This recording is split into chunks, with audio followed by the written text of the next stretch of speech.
Welcome to Edison Explains, where we break down complex investment topics into clear, practical insights.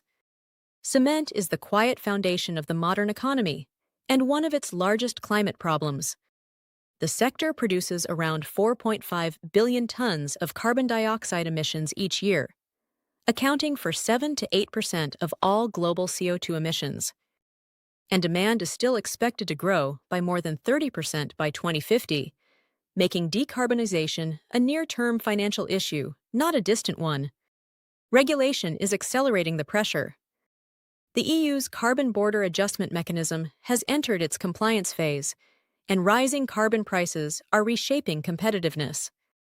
At the heart of the problem is clinker, the binding ingredient that gives cement its strength, produced by heating limestone to around 1,500 degrees.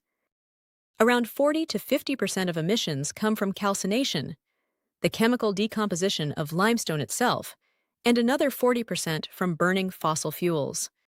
Roughly 85% of cement's emissions are inherent to the production process itself.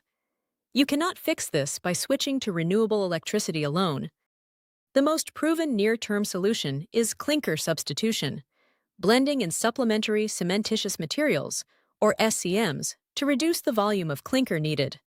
Ground granulated blast furnace slag, or GGBS, a byproduct of steelmaking, can cut emissions by up to 80%. Key producers include Heidelberg Materials and Holcim.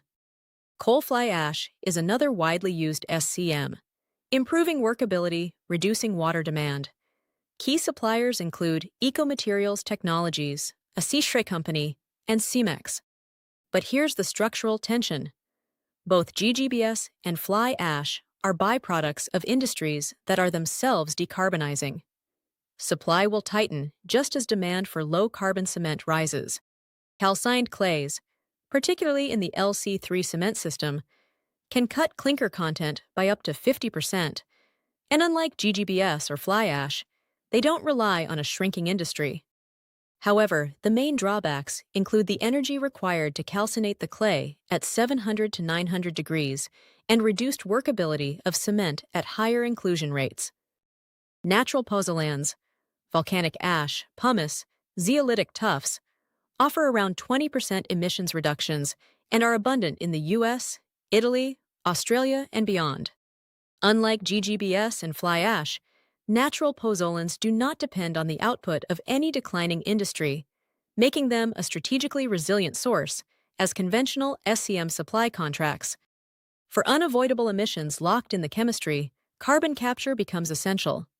But at $50 to $70 per ton, it could raise production costs by 30 to 60%.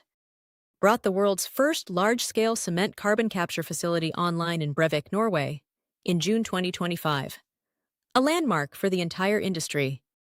In the UK, the Peak Cluster project targets over 3 million tons of CO2 captured annually by 2030 and has secured $28.6 million from the National Wealth Fund. Emerging technologies, from electric arc furnace clinker production to AI-driven kiln optimization, signal a broader structural reinvention of the sector. For investors, the picture is mixed. CCUS is capital-intensive, SCM supply is tightening, and carbon pricing signals remain uneven. But early movers are already differentiating. Investors should focus on producers with credible clinker substitution strategies, funded carbon capture pipelines, and the balance sheet strength to absorb a capital-intensive transition. If you found this helpful, please give us a like and subscribe for more Edison Explains episodes. And here's where you come in. What topic would you like us to explain next? Leave your requests in the comments below.